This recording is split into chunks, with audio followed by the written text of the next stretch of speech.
Good morning or afternoon or whatever. Notice we are halfway through Les Mis, so that's fantastic. We are going to start on page 697 on chapter 2, which is Lux Facta Est. The second year, at the precise point in the story that the reader has reached, it so happened that Marius broke off this habit of going to Luxembourg without really knowing why himself, and there were nearly 6 months during which he did not set foot in his path. At last he went back there again one day. It was a serene summer morning. Marius was as happy as one always is when the weather's fine. It felt as though he had in his heart all the bird songs he was hearing, and all the bits of blue sky he saw through the trees. He went straight to his path, and as soon as he reached it, he saw still on the same seat the well-known pair. When he drew closer, however, he saw that it was indeed the same man, but it seemed to him that it was no longer the same girl.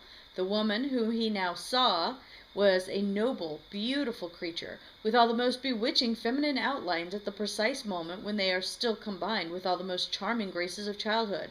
That pure and fleeting moment that can only be translated by these two words, sweet 15. Beautiful chestnut hair shaded with veins of gold, a brow that seemed marble, cheeks like roses, a pale bloom, a flushed whiteness, an exquisite mouth that gave off a smile like a gleam of sunshine, and a voice like music, a head that Raphael would have given to Mary, on a neck that Jean Goujon would have given to Venus. Add so nothing be lacking to this ravishing form. The nose was not beautiful, was pretty, neither straight nor curved, neither Italian nor Greek. It was the Parisian nose, that is something sprightly, fine, irregular, and pure, the despair of painters and the charm of poets. So, Cosette is now beautiful. She was not before because she was so scrawny and so malnourished and everything else, but now she's beautiful. When Marius walked past her, he could not see her eyes, which were always lowered. He saw only her chestnut lashes, full of mystery and modesty, but that did not prevent the beautiful girl from smiling as she listened to the white-haired man who was speaking to her, and nothing was so ravishing as this maidenly smile with the downcast eyes.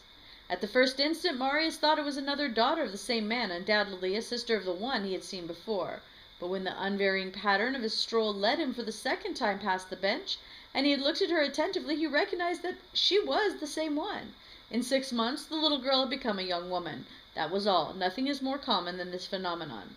There's a moment when girls bloom in a twinkling and become roses all at once. Yesterday we left them children. Today we find them disturbing. She had not only grown, she had become idealized. At 3 April days are enough for certain trees to put on a covering of flowers. 6 months had been enough for her to put on a mantle of beauty. Her April had come. Okay, so he is interested in her. We're going to continue with Effective Spring the next chapter because the rest of it is just her gloves, etc. One day the air was mild. The Luxembourg was flooded with sunshine and shadow. The sky was as clear as if the angels had washed it that morning. The sparrows were twittering in the depths of the chestnut trees. Marius had opened his whole soul to nature. He was thinking of nothing. He was living and breathing. He walked by close to the bench. The young girl raised her eyes. Their glances met. But that time, what was there in the young girl's glance? Marius could not have said. There was nothing and there was everything. It was a strange flash. She looked down and he continued on his way. What he had seen was not the simple, artless eye of a child. It was a mysterious abyss, half opened, then suddenly closed. There comes a day when every young girl has this look. Woe to him on whom she looks. This first glance of a soul not yet aware of itself is like dawn. It is the awakening of something radiant and unknown. Nothing can express the dangerous charm of this unexpected gleam that lightly glances off delicate mysteries, outdaring to look to the right or left. Whoops, sorry, I missed a page. Mysteries, and is made of innocence and future passion. It is a kind of irresolute tenderness revealed by chance, waiting. It is a trap that innocence unconsciously lays, where she catches hearts without intending to and without knowing it. It is a virgin glancing like a woman. It is a rare that deep reverie is not born of this glance wherever it falls. All that is pure and vestal is concentrated in the celestial and fatal gleam, which more than the most meaningful looks of the coquette has the magic power of suddenly forcing into bloom in the innermost depths of the heart this somber flower of perfumes and poisons that is called love. At night, on returning to his garret, Marius looked at his clothes, and for the first time realized that he had the slovenly indecency and the unheard-of stupidity to go walking in the Luxembourg in his everyday suit, a hat broken near the band, coarse teamster's boots, black trousers shining at the knees, and a black coat threadbare at the elbows.